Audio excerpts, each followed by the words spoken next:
Hindi. Isaiah 43, 48. Binanggap na kanina yun eh. Hindi. Spirit of the Lord yan. Nag-iiyak. Ito yun. Ako lang ang Panginoon. Hindi ba sa akin walang Diyos? Isaiah 43. Oo. Tinutukoy doon. Pinamit ko na kanina, waiting ko na lang. Sabi niya, nagsasalita doon si Yahweh. Nagsasalita doon si Yahweh. Nagsasalita doon si Yahweh. Ngayon lang naman. Okay, ang Yahweh, pangalan ng Diyos. Ngayon to. Okay, si Kristo, pangalan din kay Yahweh. Kaya sinabi ni Yahweh sa Old Testament, naging sa akin, walang Panginoon, walang Diyos, walang tagapagpagitan. Kasama si Kristo. Si Kristo doon. Kasi pangalan niya Yahweh rin si Kristo. So pag nagsalita ang Diyos sa Old Testament, na si Yahweh, si Kristo rin. Dan Matri, walang talika, hindi sa pamagitan niya. Hindi dahilan na sinabi, wala akong basang dahilan. Iba yun siya ang dahilan. Diba? Sabi mo, kung tayo magdadagdag ng salita, siya nakasulang sinabi, sa pamagitan niya, yung mga lahat ng bagay. Walang talika, kung wala siya, kundi sa pamamagitan niya. Ibig sabihin ko kasi Ferdinand eh.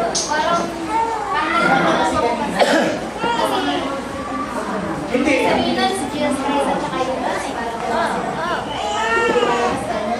Ganun talaga. Hindi sabihin na sila nakita. Ganun talaga. Masama pa nga Holy Spirit. Nabalik pala yung ano. Okay, balik tayo dun sa ano.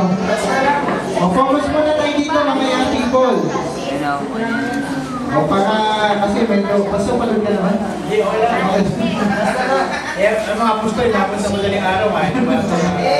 Halika. Gusto ko niyo na. Diyos, gusto mo. Gusto mo.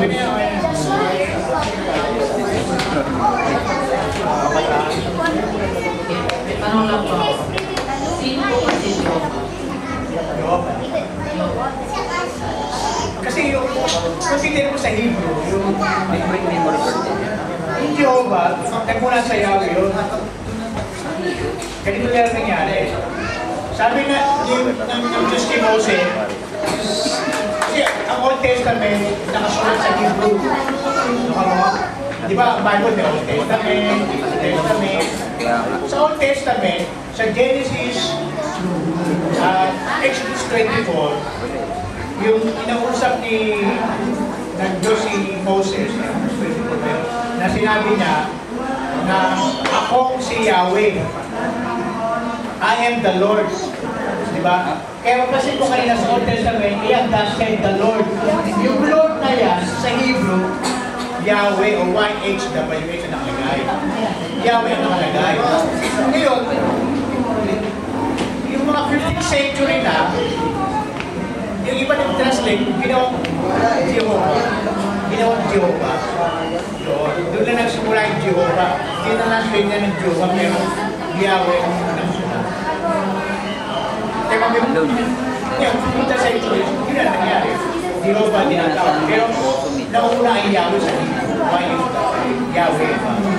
So, basically yung Jesus, sa Hebrew ng Jesus, kasi English yung Jesus eh. Yung Jesus English. Sa Tagalog, Jesus. Sa Hebrew, Yeshua. O Yahweh, o Yeshua.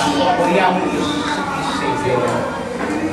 Kaya yung Jesus, Yahweh is salvation. Yahweh is Savior. Yahweh is Jesus Christ po ba ito?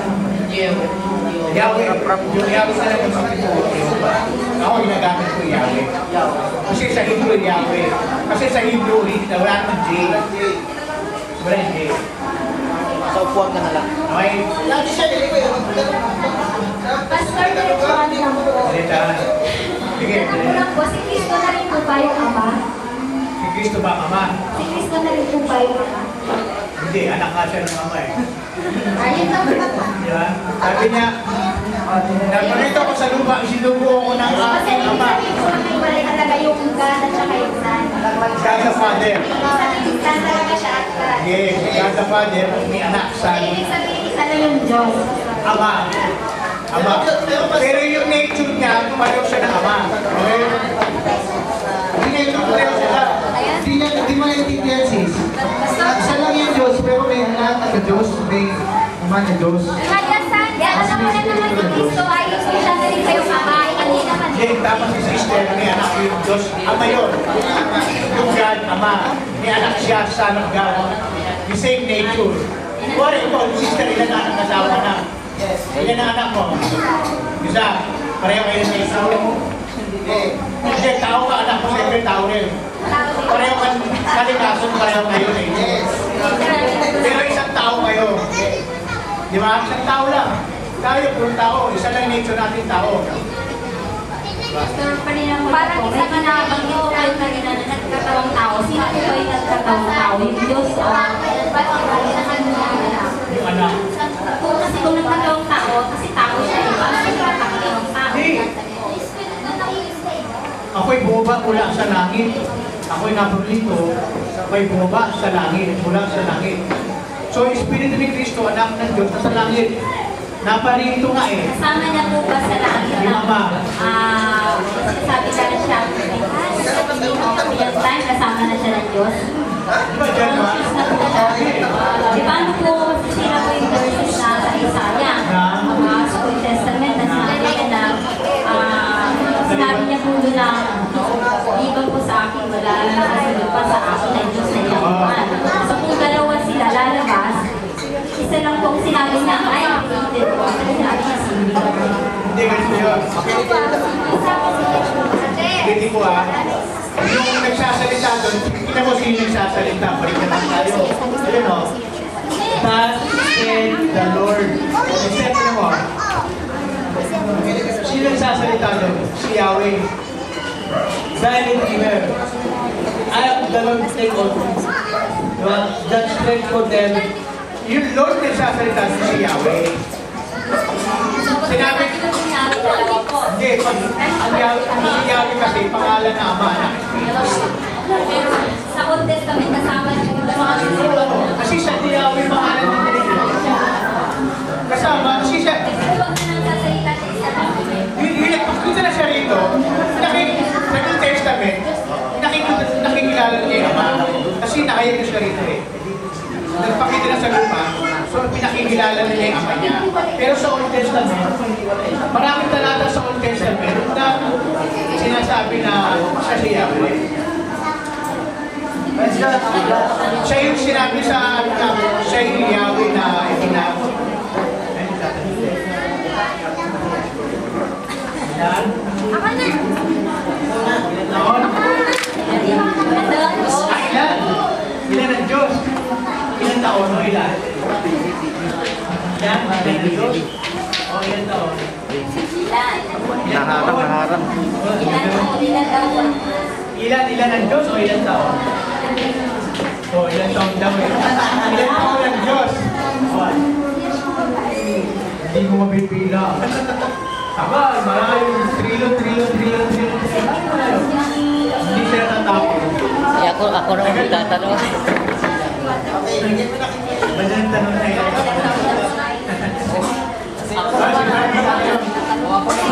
Para may hindi na ano yung progression. So, Romy, kamay mo na. Yung kayo kilala. Ay, nine mo sa 15. Text May lang. impact ko eh. May tawag dito, Mina. May tatanong kayo, Pastor. Dominant.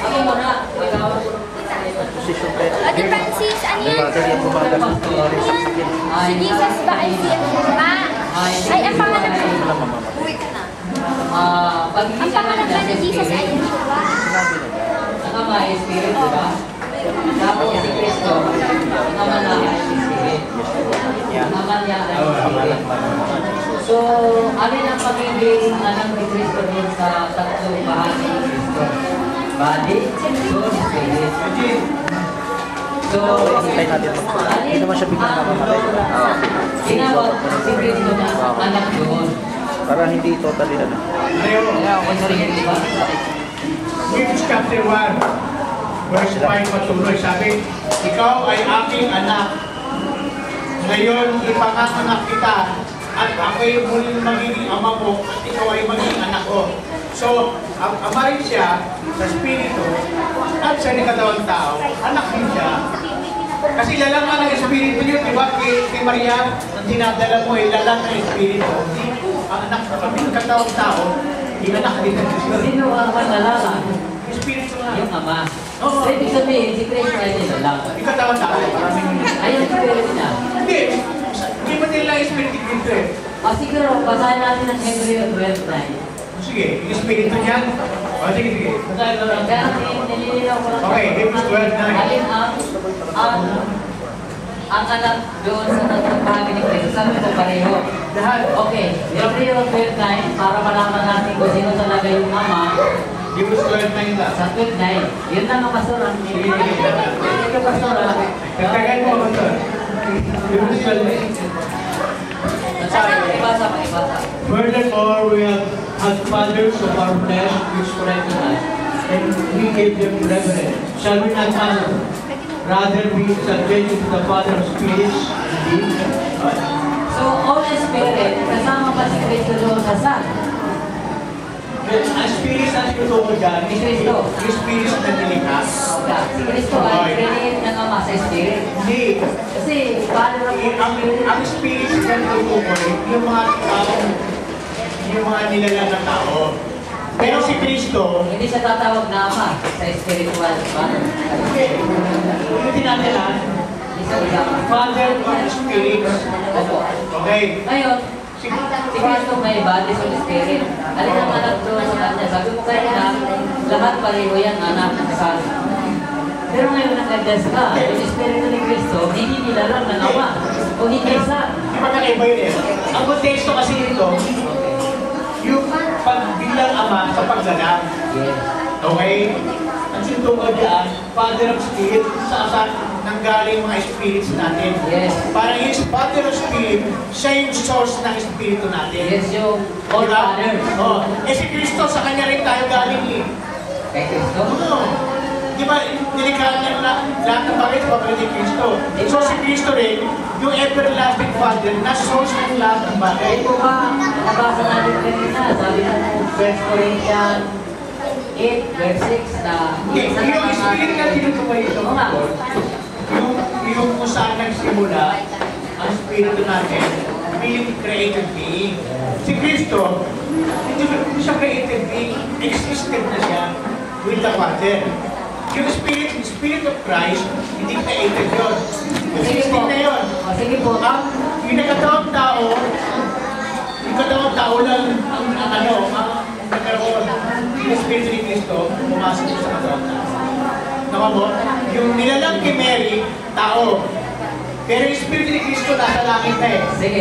Bumaba na lang doon. Tanong po, kailan pumasok ang Espiritu ni Kristo sa kanyang body? Yung nilalang, Kailan? yung sa womb. Sa mo. Opo, yung sa womb, yung kinirate, sabi ng anghel kay Mary, sa sinapupunan mo ay lalang ng Espiritu, sabi ng anghel, di ba? Di ba? Sige.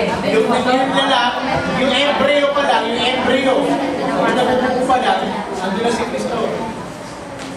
Di ba, yung buntis si Elizabeth ba yun? Tsaka si Mary, sumundag pa ngayon si John, di ba, sa tiyan? May nilinawan pa rin pa doon. Bakit po doon sa Calvary, Yung pinagaling John di Baptist eh, napagusdag dahil nag-prophesy na, anak ng Diyos na nasa tiyan mo.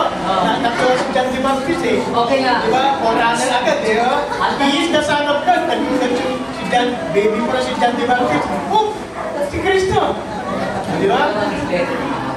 Isa pang tanong doon sa Calvary, no? Mamamatay na ang Panginoon. Sabi niyo, Father, ay kuman kay Spirit, ito na yan sa iyo. Bakit pinahawak pa ang Spirit niya sa Ama? Nabilin. Inahabilin. Sabi niya. Dapat kayo, di ba? Ito sabi, Father, into thy hands I commend my spirit. Inahabilin niya.